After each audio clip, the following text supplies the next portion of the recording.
ఎక్కడైతే మరి కనెక్టివిటీ పోయిందో, రహదారులు పోయినాయో వెంటనే ఏర్పాటు చేయాలి, వెంటనే చేసి వాటిని ఆదుకోవాలని చెప్పి ప్రభుత్వాన్ని మరి ఈ సందర్భంగా కోరుతున్నాం.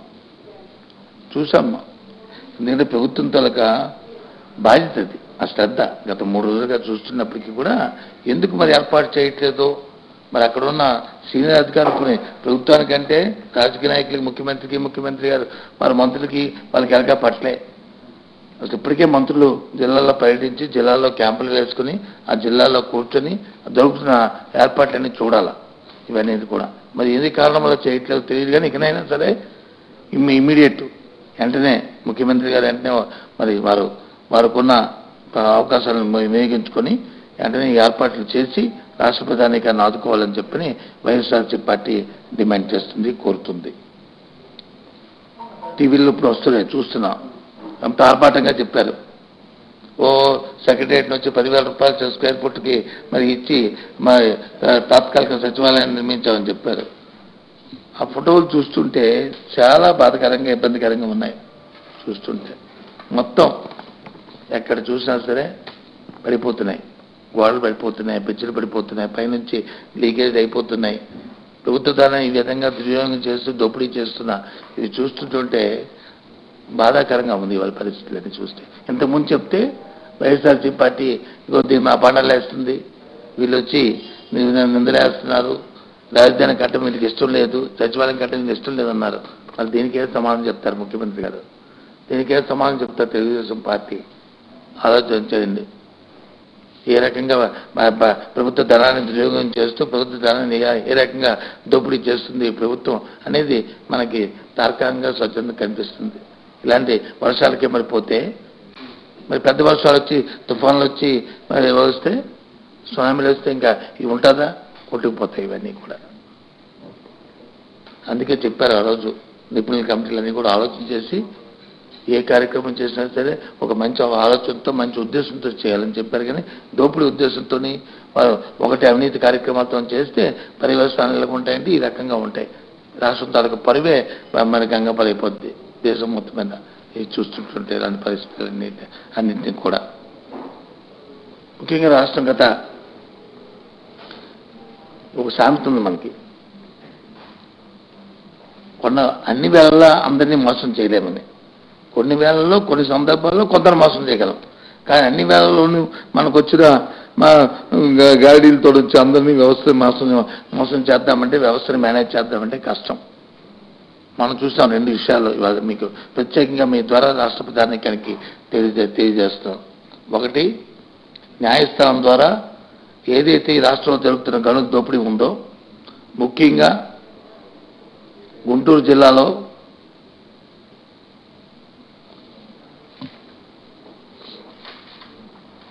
దాచేపల్లి దగ్గర జరిగిన గనుల దోపిడీ ఏదైతే ఉందో, జరిగిన పరిస్థితులు ఏవైతున్నాయో మనం చూసాం. హైకోర్టు కూడా సీరియస్ పాస్ చేసింది. అక్కడ దోపిడీ జరుగుతుంది, లక్షల కోట్ల టన్నుల తాలూకా సున్నప్రాయం వచ్చి గనులు వచ్చి లీజులు లేకుండా అక్రమంగా మైనింగ్ జరుగుతుంది. ఏం చేస్తున్నారు అధికారులు?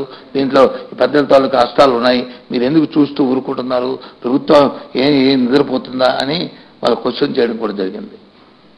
పాపం హైకోర్టు అంటే నాకు అర్థమైన విషయం ఏంటంటే, స్టిచెస్ పాస్ చేసి మరి 20వ తారీఖు నాడు వాళ్ళు ఏంటంటే సుమారు రేపటికి వచ్చి వాయిదా వేస్తున్నప్పటికీ వేసి ఉంటే నిజ నిర్ధారణ కమిటీ అని మేము వెళ్ళడానికి ప్రయత్నం చేస్తే మమ్మల్ని అల్లీకంటే ఆపి ఆ తర్వాత సిబిసిఐ ఎంక్వైరీ చేశారు. ఇది హైకోర్టు అయిన తర్వాత మేము వెళ్ళి ప్రధాన ప్రతిపక్షం వెళ్ళి ఆ పరిస్థితులన్నీ పరిశీలించి వాస్తవ పరిశీలనన్నీ కూడా రాష్ట్ర ప్రధానికాన్ని తెలియజేయాలని ప్రయత్నం చేసిన పిదప మమ్మల్ని అన్నికన్నా వాస్తవాలు బయటకు వస్తాయనే విధంగా అక్కడ మమ్మల్ని అడ్డుకట్ట వేసి ఆపి ఆ తర్వాత వచ్చి ఆ విషయాలన్నింటి కూడా దాని మీద సిబిసిఐడి ఎంక్వైరీ వేయడం జరిగింది. సిబిసిఐడి ఎంక్వైరీ చేసిన తర్వాత ఇవాళ నేను చూసాం, మనం చూసాం పత్రికలు ఏమొచ్చాయి, అక్కడున్న కూలీల మీద, అక్కడున్న సూపర్వైజర్ల మీద, అక్కడున్న మేస్త్రుల మీద, వాళ్ళ మీద వచ్చి కేసులు బనాయిస్తూ వాళ్ళని వచ్చి ముద్దాయిలుగా వాళ్ళే అక్రమ రవాణా చేశారని చెప్పి, అక్రమ ఆర్జించారని చెప్పి వాళ్ళని టార్గెట్ చేస్తున్న కార్యక్రమాలు. సాక్షాత్తు పోలీస్ అధికారులు పోయి ఎమ్మెల్యే గారి పేరు చెప్పకండి, ముఖ్యమంత్రి గారి పేరు చెప్పకండి, తెలుగుదేశం పెద్దల పేర్లు చెప్పకండి అని చెప్పి వాళ్ళే చెప్తున్నారంటే మరి ఏ విధంగా జరుగుతుంది అక్కడ? కాదు. అందుకే మా నాయకుడు డిమాండ్ చేశారు. ఏమని? జగన్మోహన్ రెడ్డి అనే రోజున అడిగారు, నిజంగా మీకు చిత్తశుద్ధి ఉంటే దాని మీద సిబిసిఐడి ఎంక్వైరీ కాదు, సిబిఐ ఎంక్వైరీ ఏంటి అని చెప్పి ఆయన డిమాండ్ చేశారు. దీంతో పాటు ఇంకో వ్యవస్థ, ఇక్కడ న్యాయ వ్యవస్థ ఎందుకు చెప్పింది? కేంద్ర ప్రభుత్వ సంస్థ అయిన airport authority of India, airport of India వచ్చి భోగాపురం ఇంటర్నేషనల్ ఎయిర్పోర్ట్కి వచ్చి టెండర్ వేసింది. విభజన చట్టంలో ఈ రాష్ట్రానికి వచ్చి ఒక అంతర్జాతీయ విమానాశ్రయం ఇస్తున్నాము అని చెప్పి విభజన చట్టంలో పెట్టారు. ఆ విమానం దానికి కావాల్సిన అన్ని మౌలిక సదుపాయాలకు కావాల్సిన ఎక్స్పెన్స్ అన్ని కూడా కేంద్ర ప్రభుత్వం దాన్ని మరి కేటాయింపు చేస్తానని కూడా విభజన చట్టంలో ఉంది. పెట్టిన దాని మీద ఆ వచ్చింది దోచుకుందామని, దోపిడీ చేద్దామని టెండర్లు పిలిచి ఆ టెండర్లో ఆ రోజు మిత్రపక్షంగా ఉన్న తెలుగుదేశం పార్టీ సంబంధించిన అశోక్ గజరాజు గారు మంత్రిగా ఉన్న ఆయన శాఖ, సివిల్ ఏవియేషన్ శాఖ మంత్రిగా ఉన్న ఆ రోజు ఉంటూ, పౌర విమానయాన శాఖ మంత్రిగా ఉన్న ఆ నేపథ్యంలో ఆయన శాఖే ఎయిర్పోర్ట్ ఆఫ్ ఇండియా టెండర్ వేసింది. టెండర్ వేస్తే ఎక్కువ శాతం వచ్చి ప్రభుత్వానికి ఇస్తానని చెప్పినప్పటికీ కూడా ప్రైవేట్ సంస్థకి వాళ్ళ ఉద్దేశంతో ఆ టెండర్ను వచ్చి వాళ్ళు రద్దు చేయడం కూడా జరిగింది. ఆ నేపథ్యంలో వైఎస్ఆర్సీపీ పార్టీ మా పెద్దలు మేము అందరం కలిసి ఇది తప్పు జరుగుతుంది, ఇది దోపిడీ జరుగుతుందని చెప్పి ప్రధానమంత్రి కూడా లేఖ రాస్తే, లేదు ఇందులో తప్పు జరగలేదు, మాకు సాంకేతిక పరిజ్ఞానం లేదు, ఎయిర్పోర్ట్ ఆఫ్ ఇండియాకి అంత ఆర్థిక స్తోమత లేదని చెప్పి సాక్షాత్తు మంత్రి గారు చెప్పిన మాటలు, ఆ రోజు మంత్రిగా ఉన్న అశోక్ గారు చెప్పిన మాటలు. ఆ తదుపరి ఆయన తాలూకా మరి జరిగిన రాజకీయ పరిణామాలన్నీ రాష్ట్ర ప్రజలకు తెలుసు. ఆయన శాఖ నుంచి బయటకు వచ్చిన తర్వాత ఇప్పుడు ఎయిర్పోర్ట్ ఆఫ్ ఇండియా రాష్ట్ర ప్రభుత్వానికి లేఖ రాసింది. ఏమని? ఎందుకు మీరు టెండర్లు క్యాన్సిల్ చేశారు? మాకు స్థామత ఉంది, మాకు వచ్చి ఆర్థిక స్తోమత ఉంది, మీరు ఎందుకు చేశారు? ఇది తప్పు, నిబంధనల విరుద్ధంగా మీరు చేస్తున్నారని చెప్పి వారు వేరే చూపెట్టడం జరుగుతుంది. మీరు ఇది వెస్ట్ ఇంట్రెస్ట్ చేస్తుంది, దీంట్లో అవినీతి కోసం మీరు చేస్తున్నారనే అంశాలు కూడా వారి మాటలు కూడా పొందుపరచడం కూడా అందులో జరిగింది. అంటే ఏ రకంగా దోపిడీ జరుగుతుందో ఆలోచన రాష్ట్ర ప్రజలను తెలుసుకోవాలని ఈ నేపథ్యంలో కోరుతున్నాం. కాబట్టి ఇవాళ మాది ఒకటే డిమాండ్. ఈ రెండు విషయాల్లోనూ ఎన్నో సందర్భాలు రాష్ట్ర ప్రభుత్వం ఎన్నో అవకాశాలు చేసింది, ఎంతో దోపిడీ జరిపింది, ఎన్నో చేసింది. లేటెస్ట్ గా గత 15 రోజులుగా అటు న్యాయస్థానం ఏదైతే వీలెట్ సుమిటిందో, అటు కేంద్ర పౌర విమానయాన శాఖకు సంబంధించిన ఎయిర్పోర్ట్ ఆఫ్ ఇండియా ఏదైతే చూపెట్టిందో ఆ రెండింటి మీద ఈ రాష్ట్ర ప్రభుత్వం ముద్దాయి కాకపోతే, ఈ రాష్ట్ర ముఖ్యమంత్రి అందులో ఇన్వాల్వ్మెంట్ లేకపోతే, చంద్రబాబు నాయుడు గారు ఇందులో ముద్దాయి కాకపోతే, ఆయన నిజాయితీ పరుడైతే దాన్ని సిబిఐ ఎంక్వైరీ చేయండి, మీ నిజాయితీ నిరూపించుకోండి. ఈ రెండు అంశాల పట్ల లేనప్పుడు మీరు ముద్దాయి, ఈ రెండింటిలో మీరే దోపిడీ కోసం మీరు అవినీతి కార్యక్రమం కోసం ఇక్కడ ఎర్రపల్లి శ్రీనివాసరావు అనే ఒక శాసనసభ్యుడి ద్వారా మీ భాగస్వామితో ఇక్కడ జరుగుతుంది దోపిడీ. అక్కడ మీరు ఆనాటి కేంద్ర మంత్రి అశోక్ గజరాజు గారు ఇద్దరు కలిసి ఒక ప్రైవేట్ సంస్థకి ఈ అంతర్జాతీయ విమానాశ్రయం తాలూకా కాంట్రాక్ట్ వేలాది కోట్ల రూపాయల కాంట్రాక్ట్ అప్పచెప్పి అందులో అవినీతి కోసం మీరు చేసిన కార్యక్రమం, దానికి సాక్ష్యాలు, దానికి 2 సంస్థలు తప్పుపట్టినాయి. కాబట్టి మీ నిజాయితీ నిరూపించుకుంటే సిబిఐ ఎంక్వైరీ, లేనప్పుడు మీరు ముద్దాయిలు తప్పకుండా ఇవాళ కాకపోయినా రేపైనా ప్రజా కోర్టులో మీరు ముద్దాయిలుగా నిరూపించబడతారు. దానికి శిక్ష అనుభవించక తప్పదు. రోజు మాటలు చెప్పుకుని మాటలతో గాలితో కాలక్షేపం చేస్తామంటే జరగని చంద్రబాబు నాయుడు గారు. వాస్తవాలు రండి. ఇది ప్రజాధనాన్ని దోపిడీ చేయడానికి ప్రయత్నం ఇంతవరకు ఎంతో చేశారు. ఈ ఎన్నికలు కూడా సమయం ఆసనం అవుతుంది. ఇక మీ దోపిడీని ఆపండి.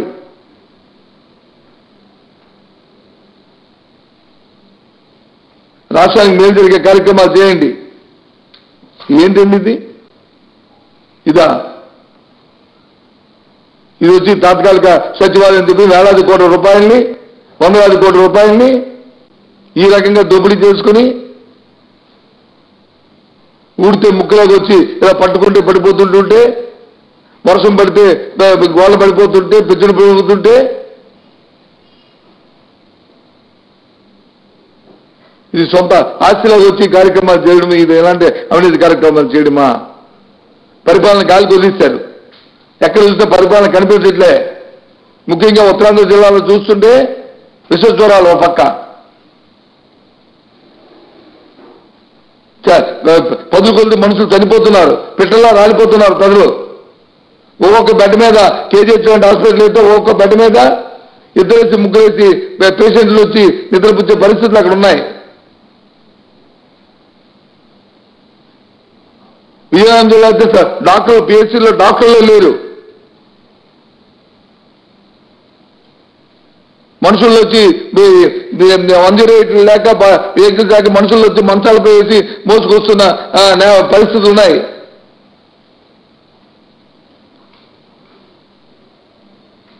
పరిపాలన పూర్తిగా కూడా అస్తవ్యస్తం గాలికొది అస్తవ్యస్తం చేసుకుని ఎక్కడ అవినీతి చేద్దామనే కార్యక్రమం తప్ప బాధ్యత గల వ్యక్తులుగా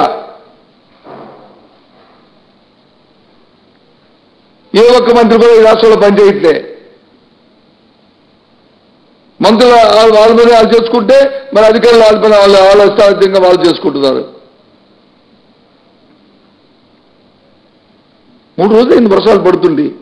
కనీసం బాధ్యతగా ఆ జిల్లాలకు వచ్చి ఒక సీనియర్ మంత్రులు పంపుకోవడం, ఆ సీనియర్ మంత్రి పర్యవేక్షణలో అక్కడ ఉన్న పరిస్థితులను చూసుకోవడం, అత్యవసరమైన నిల్వలను అవసరమైతే రిలీఫ్ క్యాంపులకు ఏర్పాట్లు చేసుకోవడము, లేదంటే రహదారులకు కావాల్సిన ఏర్పాట్లు చూసుకోవడం, తాగునీరు ఉందో చూసుకొని ఇవన్నీ కూడా చూసుకోవాల్సిన పరిస్థితులు.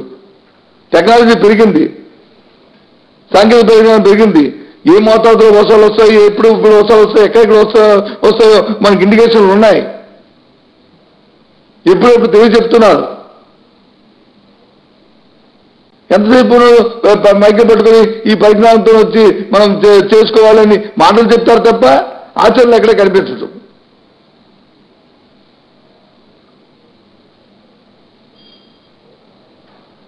లేదు ఎవరైనా వెళ్తారంటే వాళ్ళు వెళ్ళి క్షేత్రస్థాయిలో పరిశీలనకి వెళ్దామంటే పోలీసులను పెట్టుకుని జులుం చేసి అడ్డు పెట్టుకోవడం. మొన్న రోజు నేను ఆ సున్నప్రాయ గమనం చూద్దామని మేము మా పెద్ద నాయకులు అందరూ కూడా మా అధ్యక్షుడు జగన్మోహన్ రెడ్డి గారు చెప్పిన మాట మేరకు అక్కడికి వెళ్దామంటే పోలీసులతో మమ్మల్ని ఆటంకపరిచి మమ్మల్ని వచ్చి అక్కడ ఇబ్బంది పెట్టడం, హేళన చేయడం, కేర్ చేయడం. మరి ఏ అంశంలోనూ మరి మీరు దిక్కచ్చుగా ఉంది ప్రభుత్వం? ఎవరి పట్ల బాధ్యతగా ప్రవర్తిస్తుంది? ఏ వర్గానికి మీరు కనీసం మీరు సాటిస్ఫైగా కార్యక్రమాలు జరుగుతున్నాయి? చాలా ఇబ్బందికరంగా ఉంది పరిపాలన చూస్తున్నటువంటి. ఏదప్పటికీ మేము డిమాండ్ చేస్తున్నాం. ఇవాళ ఏదైతే హైకోర్టు ఉత్తర్వుల ప్రకారం హైకోర్టు ఏదైతే ఆక్షేపించిందో దాని మీద, ఆ గనుల మీద, అలాగే ఎయిర్పోర్ట్ ఆఫ్ ఇండియా ఏదైతే రాష్ట్ర ప్రభుత్వానికి లేఖ రాసిందో, మీరు చేస్తున్న కార్యక్రమం తప్పని చెప్పిందో, ఆ 2 అంశాల పట్ల మీరు నిజాయితీ పరులైతే, మీరు దోషులు కాకపోతే, మీరు ముద్దాయి కాకపోతే, మీరు నిర్దోషులు నిరూపించుకోవాల్సి నిర్దోషం అనుకుంటే సిబిఐ ఎంక్వైరీ వేయండి. లేని పక్షంలో మీరు ముద్దాయిలు.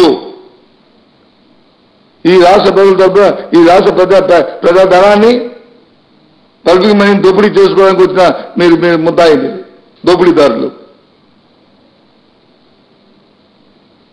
మేము డిమాండ్ చేస్తాం సిబిఐ ఎంక్వైరీ వేయమని చెప్పి. అలాగే గత 3 రోజులుగా జరుగుతున్న ఈ అధిక వర్షాల వల్ల జరుగుతున్న కార్యక్రమాలకి వెంటనే అప్రమత్తం చేస్తూ అధికారులతో పర్యవేక్షించి ప్రజలను ఆదుకోవాలని కూడా డిమాండ్ చేస్తున్నాం. వైఎస్ఆర్సీ పార్టీ మా నాయకుడు జగన్మోహన్ రెడ్డి గారు ఆయన తరఫున వ్యక్తిగతంగా అలాగే పార్టీ తరఫున ₹1 కోట్ల విరాళాన్ని కేరళ రాష్ట్రంలో వచ్చిన వరదలకి ప్రజలు పడుతున్న ఇబ్బందులకు ప్రజలకి ప్రజలు కోల్పోయిన ఆస్తి నష్టానికి వాటికి వాళ్ళని మళ్ళీ ఉపశమనం కల్పించడానికి కోటి రూపాయలని విరాళంగా ప్రకటించడం జరిగింది.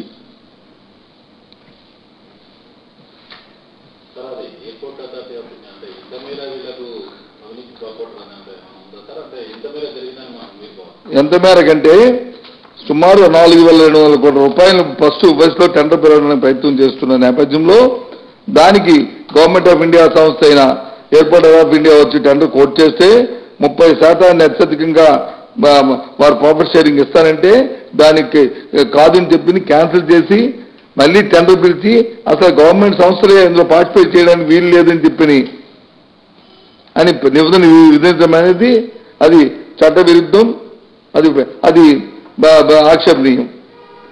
దాంతోపాటు ఆ రోజు మంత్రిగా ఉన్న అశోక్ గజరాజు గారు 2 మాటలు చెప్పాడు. ఆయన స్టేట్మెంట్, అఫీషియల్ స్టేట్మెంట్ ఇది.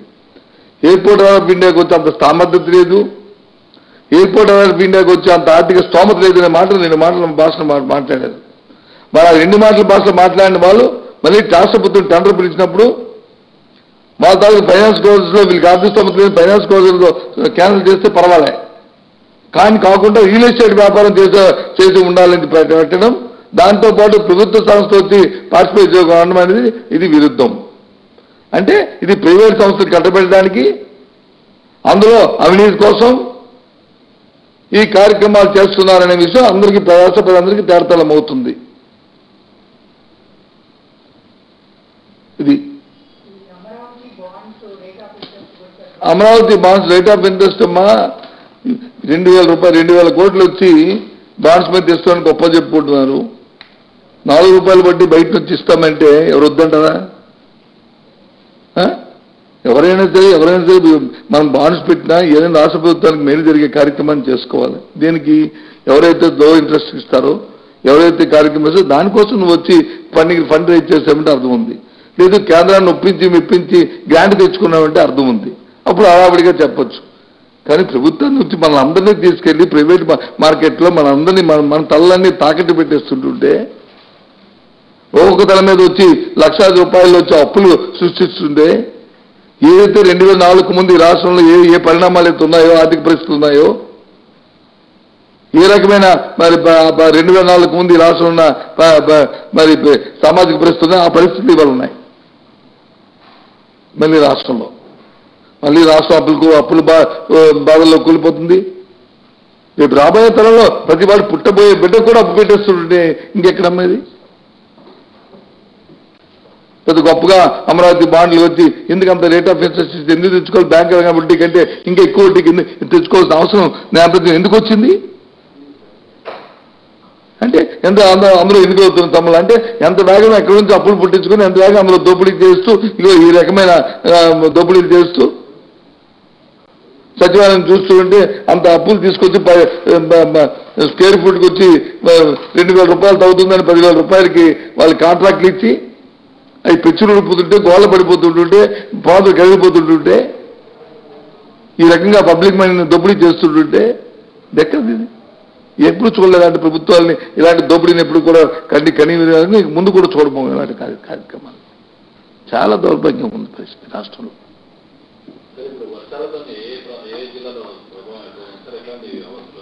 మేజర్గా మీకు పశ్చిమ గోదావరి, కృష్ణా, గుంటూరు, ఈస్ట్ వీటిలో చాలా విపరీతంగా వర్షాలు ఎక్కువగా ఉన్నాయి. పంటలు పూర్తిగా దెబ్బతిన్నాయి, పూర్తిగా నష్టపోయాయి.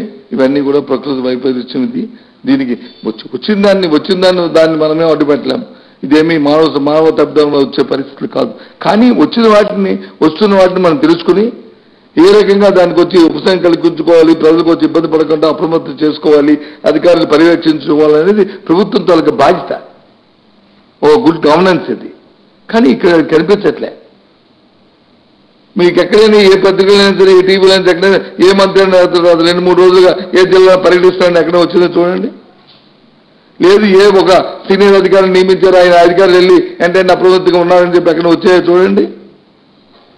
కొన్ని అధికారులు సెలవుల్లో రాబోయే 2-3 రోజులు అత్యధిక వర్షాలు ఉంటాయి, ఇంకా ఈ రెయిన్ఫాల్ ఇంత స్టేజ్ రాబోతుంది కాబట్టి ఎవరో సెలవుల్లో ఉన్న వాళ్ళందరూ ఇమీడియట్ మీ అందరూ కూడా ఆఫీసులో జాయిన్ అవ్వాలి, సెలవులన్నీ క్యాన్సిల్ చేస్తామని చెప్పిన పరిస్థితులు ఉన్నాయని చెప్పండి.